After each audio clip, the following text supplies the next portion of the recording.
Welcome to Quilting on the Side, the podcast for quilters who are building a business while juggling real life. I'm Tori from Hey Tori, a quilter, past pattern designer and teacher, and now a digital marketing coach for quilting entrepreneurs. And I'm Andi from True Blue Quilts, long arm quilter, pattern designer, and quilting instructor. Between the two of us, we've taught workshops, launched programs, joined summits, and stayed up way too late trying to finish one more quilt binding. On this show, we're sharing what's worked and what hasn't in our interviews from incredible guests, everyone from quilting solo business owners to CEOs. So if you're running a quilting or creative business or dreaming about starting one, you'll find real talk, honest strategies, and a whole lot of support here. So grab your notebook, grab your pen, and let's dive into another episode of Quilting on the Side. Welcome to this week's episode of Quilting on the Side, and we have another repeat guest. We don't ever have enough time to have conversations with our favorite quilters, so we have to have them back for multiple episodes. And we are here today with Theresa the AI Quilter, and AI is always on the forefront of people's mind in the digital space. And I'm just curious as to how it's impacting the quilt world right now. So Teresa, give people a quick introduction and tell us what you've been up to lately. It is so good to be back. Thank you so much for reaching out. And I agree, there's never enough time with wonderful hosts like you. It has been amazing. The response and the questions and the curiosity has made me really hopeful for the creative world. I still, in the time since we last talked, I still get a lot of concern and questions. And I feel like Michelle Obama, I have a t-shirt from one of her books. There's a quote that says, "It's harder to hate up close," right? And what I hear sometimes in the questions is almost like a hate or an anger or a fear of what this technology is. But what I love and what I've been deeply grateful for is that people are at least voicing their questions, voicing their fears. And when that happens, it invites conversation, right? And so I've been having a lot of conversations with guilds, with individual quilters. Since we last met, I launched sort of like a one-on-one mentoring program with quilters who have had ideas in their brains and want to get it out in fabric and don't know where to start. Been doing a lot more teaching, expanded the classes I teach to include stuff about scams that people are perpetrating on other people.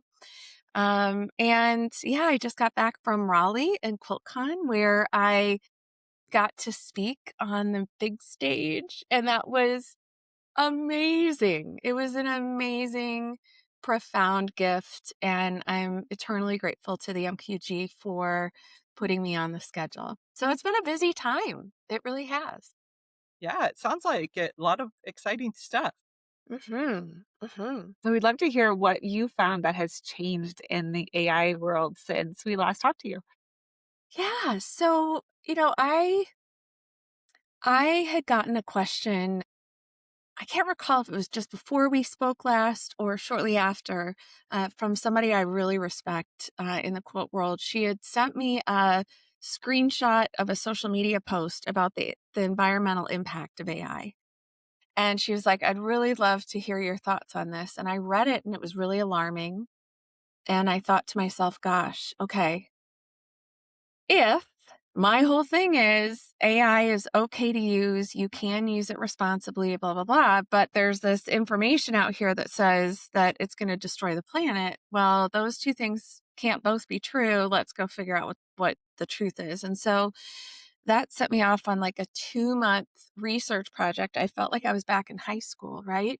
And I read stuff from water and wastewater organizations. I looked at university research. I looked at a lot of the the articles and books being published about the environmental impact of AI. And I wrote this white paper called Thirsty Intelligence, and it puts in context for folks the water consumption of artificial intelligence, which I'll explain what that is in a moment. But it puts it in the context of our digital footprint in general. Like right now, right? We are on a platform that's cloud-based, which means it's resident in a data center somewhere in the world, right? And so, like, in the context of our digital footprint, what is AI doing? But then, even more, in the context of our footprint as human beings on this planet, whether it's hamburgers or car manufacturing, or the most recent research I found, I live across the street from a golf course, is how much water golf courses consume. And, it turns out it's actually pretty minimal. But then the craziest thing happened in December. In December, there was a correction issued from this author of a book called The Empire of AI. She had to issue a correction that the numbers all over her book, and she's an MIT educated researcher who had a publishing house and editors review her work. And then, early copies went to The Economist and the New York Times and everything, and editors read it and wrote articles. And, all of a sudden, she had to issue a correction that she was off, not by 4 times, not by 45 times, but off by 4,500 times when it came to her estimates of the environmental impact of an AI data center on a community. And so I was like, oh God, well, was that one of my sources? Did I get it all wrong? And what's weird is it's not weird, but I don't see that correction making its way through the same channels, right? They say in journalism, if it bleeds, it leads, right? But corrections in the old timey days when there were print newspapers, it was like after the garage sale announcements in the classifieds and just before the obituaries, there'd be like a 3-sentence correction, right? Hey, this catastrophic, the sky is falling, horrible, terrible news that we published 6 months ago was actually completely overblown and it's not real, right? It's that tiny and nobody covers it. So fortunately, it turned out that my numbers were the right numbers, and she had to correct back to something more close to mine. Thank God. Right? Thank you for clapping. Because I was really worried. If I'm going to say that it's okay, I better have done my homework. But yeah, so the thing about AI using water, and I actually had a lot of people come up to me after my QuiltCon talk to talk about it more. The way data centers work is air conditioning isn't enough. So they pump cold water in pipes and also thin metal panels all around the servers to try and keep them cool. And there is an amount of water that gets released as steam, right? But for the most part, not all data centers, but for the most part, these tend to be closed systems. They often use what's called non-potable water. It's not water that we would be drinking anyway. And in some cases, depending, they actually clean the water before they return it to an aquifer. So they're actually doing something good. And what gets confused is the concept of withdrawing water from a community water supply versus consuming water.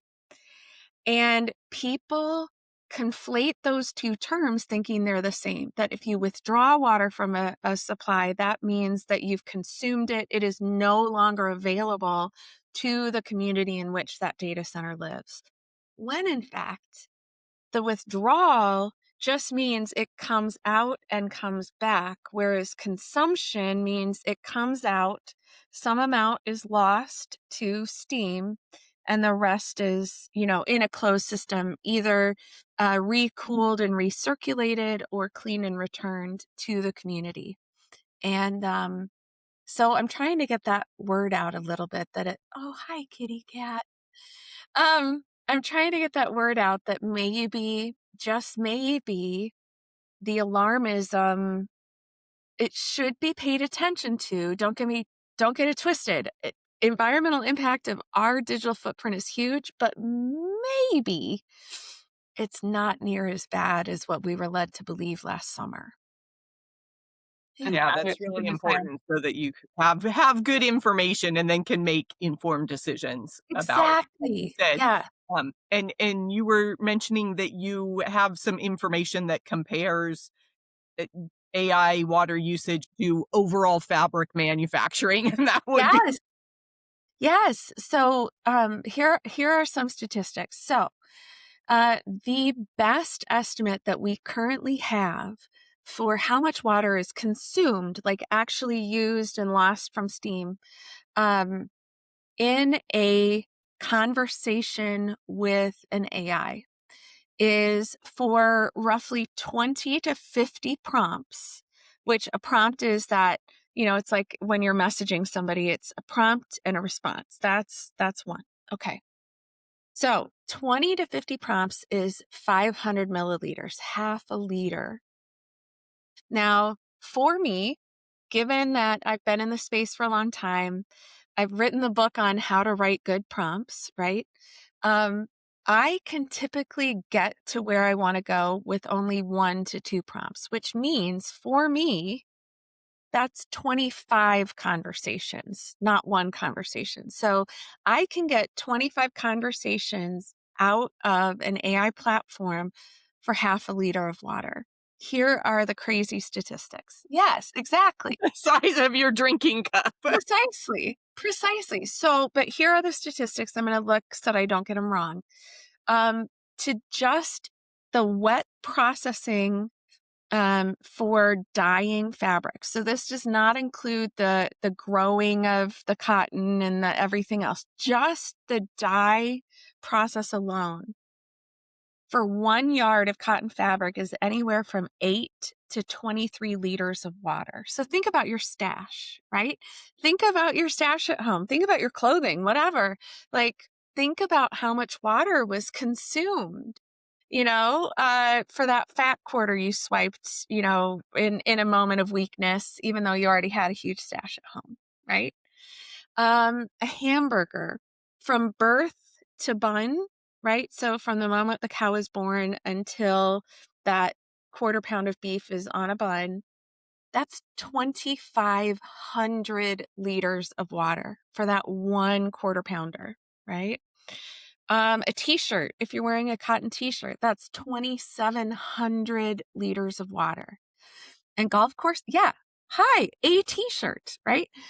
And a golf course, right? So a golf course, depending on, regional temperatures and whatnot, they consume anywhere from 380,000 liters to 1.5 million liters a day. A day. Right. And when I tried to get some statistics from some International Golf Association websites and reports and stuff, there's approximately 43,000 18-hole golf courses in the world. 43,000 golf courses. Let's say half of them are at 1.5 million liters a day. Half of them are at 380,000 liters a day. I have a feeling that there are impacts far exceeding a prompt here and there for the purpose of refining and crystallizing a vision of what you want to design using AI. Now, that's my opinion, but it is grounded in actual data. But I do think that, and here's the thing.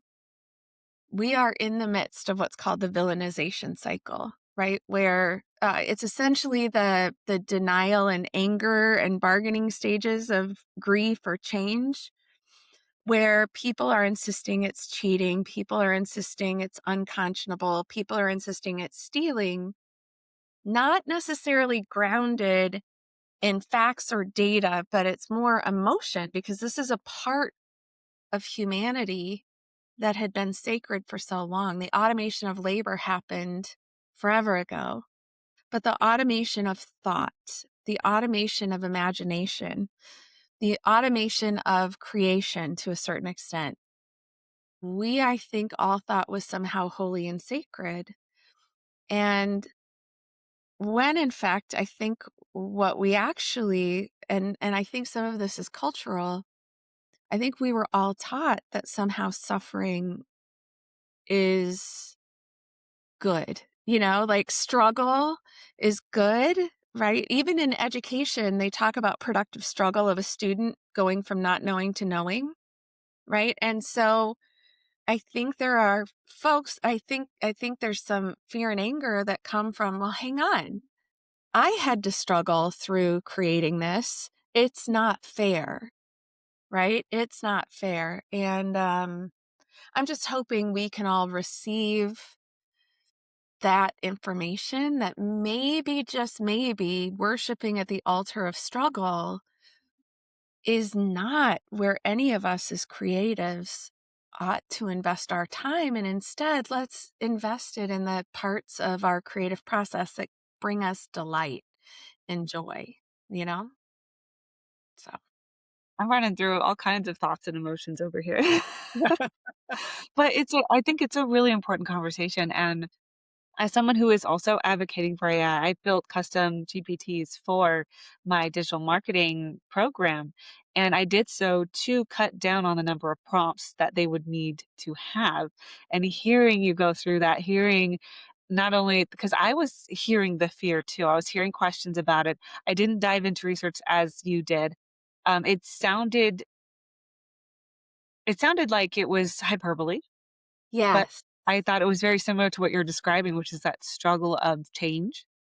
And Mhm. then hearing you walk through that, all of the numbers, the comparison, it makes me feel relieved. I'm But, like, so I feel glad. 'cause as somebody who grew up in the desert, right? I was as a child, we were told for 19 years, I grew up in the desert, and it was in California where we always have a drought, or at least we seem like we always have a drought. So hearing that a golf course takes up way more water than a conversation with an AI or a GPT, it gives it comparison to me because I have that real world, like, even now we live in Michigan, which has nowhere near drought, and I still find myself conserving water because that's just how I grew up. It's all my practices are around conserving water at every time I can. And so that's where I'm at right now. I'm like, okay, I feel relieved that I am still able to advocate for AI because I do think it has a very powerful role in helping small businesses stay current and to keep up with the climate that is demanded of us to keep making content and keep showing up in order to have a successful or semi even successful business. And yeah, I guess that's where I'm at. Yeah. Yeah, yeah, and water isn't the only thing.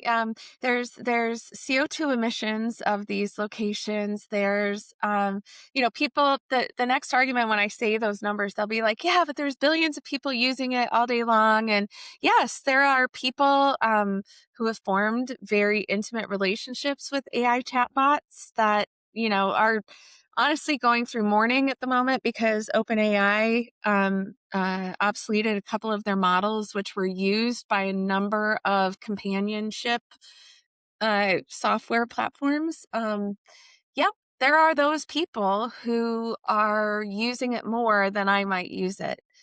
But on the average, just like a golf course in Arizona or in the desert of California is going to consume more water in a single day, they're going to be on the 1.5 million liter side versus, somewhere where it rains a lot, Portland or Seattle. It, on the whole, in the grand scheme of things, we as human beings, like AI is one portion of what's inside that data center.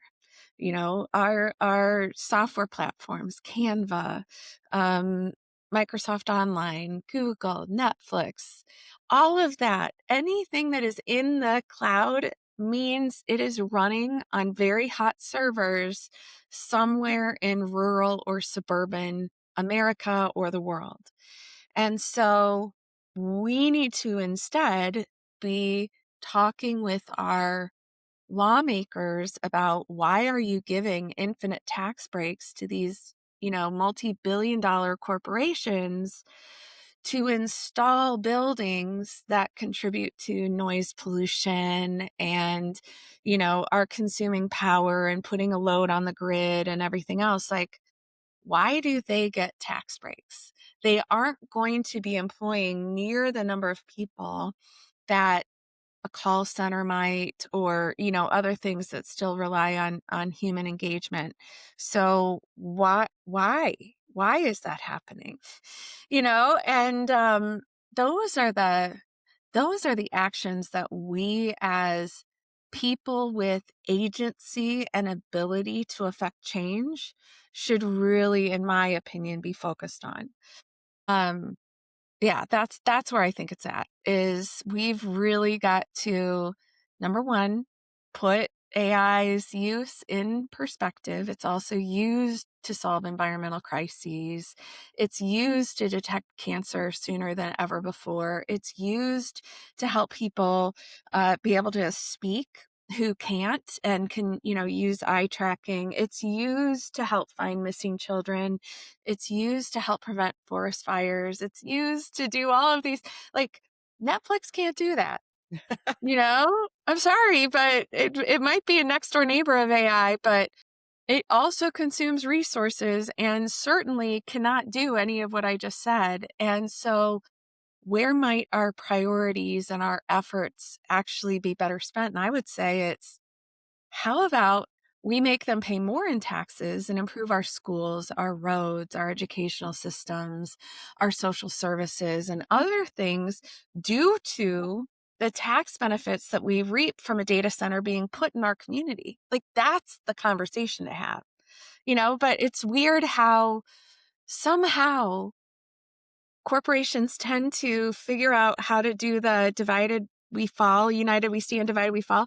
We, instead of looking at the people who are getting all of the benefit from these, tax breaks, we pit people against each other and blame each other for, you shouldn't use AI, you shouldn't do this. No, hang on a second. Let's not turn on each other. Let's look upward at the people in power and insist on change. And so that's what I'm about. Nice, nice. I'd like to bring the conversation back into quilting. And we said you just recently got back from QuiltCon. So I'm wondering if you saw a lot of AI influence in the quilts that you saw. And a kind of related question is, what do you think our disclosure policies need to be about when and how we use AI in our quilting process? That's actually, I've gotten like 3 questions about that on Instagram. No, seriously, like in the last day. Yeah. So the first thing I would say is there is no way that I could say for certain which quilts were, informed by AI as part of a creative process. And I think it would do a disservice to the quilt makers to try and guess, because something that I really advocate is to retain agency and authorship. It's important that the output of AI, whatever it might be, if it's text, if it's colors, if it's an image that you then, take in a fabric, that isn't the end. Like, you don't just click a magic button and all of a sudden you have a quilt. It's one step of this infinitely longer process. And so I think we're sort of in a unique place that quilting very much is still very human, very tactile, and that sort of thing. So even if AI were to generate an image, if that quilter were to then interpret that in fabric, every choice of print or solid, every designer choice, every, do I applique, do I do needle turn, or do I do like light steam of steam 2, do I piece it, do I turn it into an FPP sort of pattern? Every one of those decisions is a reflection of human agency, right? And so I can't begin to know which ones were informed by AI unless they did in some way disclose that AI was used. But that brings me to the second part of your question, which is when and how should we disclose? And it becomes really, really hinky, to be honest. And that's a technical term, hinky. It becomes really hinky, right? Because AI as a practice has been around 70 years this year. It was coined as a term and a body of study in Dartmouth in 1956. AI has been a part of design tools that we've been using for years already, right? And now generative AI is relatively new, but the principles of it and the technologies underlying it have been around a lot longer. How I answered one person was that, I asked, well, hey, look at it this way. Let's say the questions that you asked of AI were asked of a friend, a human friend of yours, right? And they gave you answers that informed your quilt and how you laid it out or whatever it was that you did. Would you feel bad/guilty for not giving them credit for having participated in your quilt project? Would you be worried if that person were to walk up to your award-winning quilt at QuiltCon and not see their name in your artist statement? If yes, then maybe, just maybe, it might be useful to say that AI was used. However, AI is so much more than just generating an image. Spell check decades ago was, a much simpler, almost like lookup tables sort of thing. It was declarative or imperative AI. Then we've moved into neural networks capable of doing grammar check, translation, intention, semantics, all of these different things as part of just simple word processing platforms. Well, if we ran our artist statement through AI to condense it, do I need to disclose that? The example I used actually in at QuiltCon was, and I'll do this thought experiment with you, like imagine for a moment, just in your mind, a log cabin quilt made of a variety of red prints and white on white fabric. Okay. Imagine that quilt in your mind. Okay. Let me stop and say, have either of you made a red and white log cabin quilt? Solely red and white. I just want to make sure. No. Okay. All right. So you have that picture in your mind, right? Okay.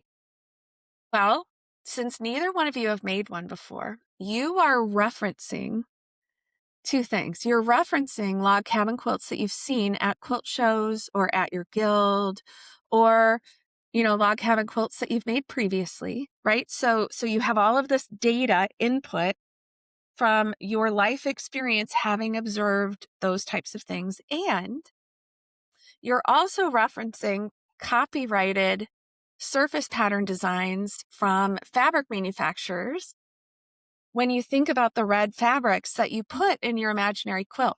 Are you stealing? Are you stealing from the creators of log cabin quilts who came before you? Are you stealing from fabric manufacturers in your thought of what this red and white quilt might look like? Is Eleanor Burns somebody that you need to go at? 'Cause I have still stripping or whatever it was, the log cabin. Yeah. So do you need to give Eleanor Burns credit, even though she also didn't invent the log cabin quilt block, right?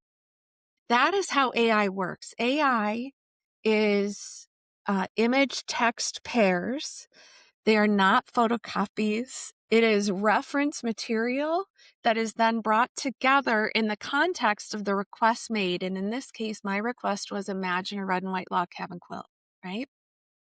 And then you put together a red and white log cabin quilt. Each one of you, I guarantee, one's probably furrows, the other one's barn raising, one's like deep burgundy reds, the other one's bright reds, whatever. But you independently and without copying anyone before you took all of your pattern recognition and put it together in your brain. And that's how AI works. And so, there's a lot of folk who are upset and feel that AI is stealing. But we as quilters do that every day. Every quilt show we go to, every show and tell we see, every Pinterest pin, everything informs our next quilt design. And none of us are setting out to copy somebody. If we did, we'd just buy the kit, right? And do it exactly that way. And then everybody gets all the credit because, it's more, I went and learned a technique with terrafauna and squircles and rainbows, right? I am going to take that technique into a future quilt, but I am not going to write down that I took a class with terrafauna at QuiltCon 2025 or 2026. And as a result, I owe her my life. No, she taught me something. And 5 years from now, when I make that quilt, I might remember I learned it from her. I So, love how you put that in perspective. I think that that is a really important, again, another very important conversation to have when it comes to AI. Because as you said, I've seen a lot of conversation of people talking about AI stealing, and please don't use AI. AI is stealing. And I think that is very important to consider exactly how it works. May I suggest that if you want to see more about this, to get her book? And Teresa, can you tell us the name of your book? Because I read the whole thing, but I don't have it in front of me. thank you. Yeah, no, it's called Digital Muse, bringing AI into your creative process. And yeah, the whole first half of the book is all about how does it work? Is it really stealing? And I think I have sections on ethics in 3 different places because that it is so important to me that we get this right and we deeply understand. Now, is the sourcing of those image text pairs problematic? Yes. There was a research consortium that created what's called the Lion 5B data set. It's 5 billion image text pairs. And what they did is they crawled the internet looking for images, and then they would look at the names of the files. They'd look at the captions, the alt text, the description. And then if it was in a blog, they would take a link to the blog post. And just like we learn what a dog is, you see a picture of a dog, this is a dog. You see a picture of a giraffe, this is a giraffe. That's how AI learns. Well, it was all intended to be for research. And what happened was a couple companies monetized the way that the machines learned patterns. But again, it's not photocopying the images, and not all AI platforms use that data set. There are other options out there. That's another thing. Since the last time we talked, I've got a blog post. I'll send you guys a link so that we can put it in the notes. But how to pick platforms that are doing it better than others, how to opt out if you are an artist, how to opt out of data sets. And your mileage may vary on the types of output that one platform not trained on Lion 5B might give you over another. But it's kind of like, for me, I don't shop at Hobby Lobby anymore. I haven't in a long time. And you figure out how to find things other ways. So you just might have to work at things a little bit harder to get the results you want. But if it's really important to you, then make the choice. Yeah. Yeah, that's great. I want to pivot a little bit from our direct AI conversation and take it more into your business, because I had the pleasure of attending one of your guild lectures and it was fantastic. So I would highly recommend that people bring Teresa to talk to their guild all about AI. It was wonderful. And then you had some follow-on classes. So can you tell, since our listeners are, a lot of them do have quilt businesses and they do want to teach, but there's always that question about how much do I put in a lecture or on a free YouTube video, and how much do I, put behind that paywall of my paid class? And how did you Yeah. make those determinations? Yeah. Man, I'm still navigating it. It is hard. It is really, really hard. So my background is more B2B marketing and B2B sales versus B2C. So this has been a bit of a steep learning curve. And it's funny because for the most part, it was B2B in predominantly male industries. So that's another thing that I had to figure out. But I am a big believer in like value ask sort of relationships with my served market. So for every ask that I might make of someone, I want to ensure that I have given them at least twice as much value first. So that's why I publish white papers, or that's why I put together free patterns, that are available to my newsletter subscribers. That's why every Wednesday I do fun little thing. I have like a little news broadcast that comes out every Wednesday night, because I want to ensure that it's a fair exchange and that I've earned the right to ask. And then in terms of sort of what goes where, so in 45 minutes, it's really, really difficult to go over the getting everybody on the same page about what AI is first, then setting the stage of what is the current feeling, challenge, problems in the quilt world. Because when you walk into a room, you don't know where everybody is. So you kind of have to start here, hope the ones who are already ahead are going to be patient, while I bring up the others. You can only do so much in 45 minutes. And so sometimes I'll get feedback like, oh, I thought you were going to do a demo, or, oh, I thought you were going to do this. And, they say in show business, leave them wanting more. I want to make sure that I fulfilled what I committed. And I do, to a large degree, hope that somebody will want to learn more, and that my lecture is the beginning of a conversation and finding out, well, what do you need? Maybe I can serve you in a different way. Maybe it's a half-day class that I offer online. Maybe you talk to your programs person, and yes, I lectured in January, but if you want to do a class in August, I don't care. Let's do it. We have made these arbitrary rules as guilds that if they lecture on Tuesday, their class is on Wednesday, and that's how it runs, right? It doesn't have to be that way. Let's get creative. And so it's really hard, that balance of giving value while still asking for money compensation for my time, effort, and energy in creating that value. I don't think it gets any easier either.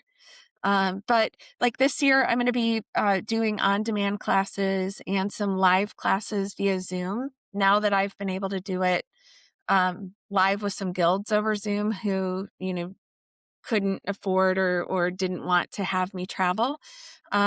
And they've worked out really well. So it's like, hey, okay, if that worked well, I bet my community would be interested in, me. And so that's the other thing is, I sometimes put polls in my newsletters and I'll say, hey, if I did a class like this, here are 3 choices. Which one would you want the most? Right? So it's incumbent upon us as business owners to do our market research, right? See what else is out there, yes, but also ask the people what they want. Because I can create the best class, but if it isn't what you need to know, then I've wasted money, you've wasted time and money, and you're not going to return to buy anything else from me. So I want to make sure that I'm delivering value. Does that answer your question? Yeah, a great perspective. Thank you for sharing. To rapid fire, um, and I'll make these questions a little bit different than we've had before. What colors did you use in your last quilt? Um, I used brown and cream for the background, and I used fuchsia, mustard, and teal for the foreground, and it's Ooh, beautiful. yeah. Yeah. Tell us where you do most of your shopping Um, for fabric, I should say. yeah. Okay. Like, well, the grocery store. No, we have a wonderful local quilt shop called So Modern Chicago. Shout out to them. They're lovely human beings. So I do a fair amount there. Bernina of Naperville is my other favorite shop. That's about an hour drive, but it's worth it. But really I shop my stash a lot. I've really like turned inward a little bit and reflected myself on consumption, and so I tend to buy more at estate sales, shop from my stash. That's why I teach classes about color theory, to teach other people how to be more confident shopping their stash rather than buying the next big thing. And it's not because I don't want all the pretty stuff, but I mean, look at the numbers of how much water and everything. So, yeah. What is one prompt you wish every quilting business owner had on a sticky note? Okay, that's a wonderful question. So, um, market analysis. So, here as an example, perform a pricing sanity check for my product against the current market. My product details are the following, and then you put product name or type, core offering, included assets. Make sure you list everything that's included, your current price, and then aim it at 3 to 5 URLs that make something similar and a couple that are maybe more or less than what you offer. And then ask it to write a report for you. I did it and realized, thank you. I realized that I was charging like half of what I ought to be for one of my products. So yeah, big, big, big thing. And you can also automate, like every Monday, have it go out and check highly volatile prices, and give you a report. Are you middle, high, low compared with everybody else? In like a CSV file so that you can go make updates on your pricing. Very smart. Thank you. I absolutely love that. Used a robot for research. Yes, use the robot for all the grunt work, like, hey, am I charging too much or just right for this silicone mat, right? And when I teach in person, I actually bring a price list, and I will put, hey, here's my price in comparison with these 5 other brands. You can decide to buy it from me or not, up to you. But if I'm only 25 cents more or 50 cents more than the next person, gosh, wouldn't it be nice to buy it from me? You can afford 50 cents or you can afford $1, right? In the grand scheme of things. And you're helping me as a human being that is in front of you versus, Amazon or the algorithm or whatever. So, Sure. Great perspective. Well, Teresa, remind people where they can find you. you can find me at the AIQuilter.com. You can find me on Instagram at the AI Quilter, YouTube, same thing. I'm on Facebook a little bit less, but I'm still there too. I have classes, my book, my white paper on the environment, how to opt out of data sets. And I've got a newsletter that is not a nightmare. It comes out once a week. It usually has a story, some sort of practical tip, and only every once in a while do I talk about buy, buy, buy. So, yeah, come say Wonderful. hi. Yes, yes. Thanks so much for being with us today. Thank you so much for having me back. It's so fun to have returning guests because the conversation just gets so much richer as you are able to reflect and bring up points that we may have missed the first time around. So it was great to have Teresa back with a discussion of AI. And what was your biggest takeaway, Tori?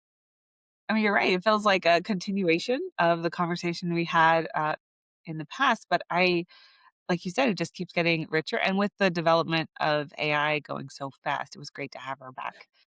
So my biggest takeaway, honestly, what stuck with me was the relief I felt, like, because as I shared in our interview with her, it's hard to balance environmental impact with these new technologies, like, and figuring out what the balance is on it, and hearing that we can kind of clear the air with how much of an impact AI is actually having, and using it in a smarter way, in a strategic way, to making sure that we can feel more responsible with the use of it is probably what stuck with me, because like I said, I have custom GPTs for my DMMC members, just so that they don't have to continuously go back and forth with ChatGPT or Claude. They can jump in and get what they need with one or two prompts and then go to work. And it cuts down time, but it also cuts down on the energy use and all that. So it's wonderful to hear that. I think that's what stuck with me the most. And then I also love I love how she explains AI. I think it's very approachable. I think it's very like, it's very like, oh, okay, now I get how it's working.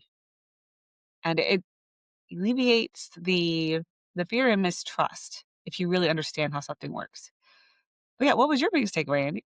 Yeah, I really loved her example when we got into the discussion of disclosure because a lot of people, like you said, there's the fear of it, but when you really start using it, how much of a tool versus,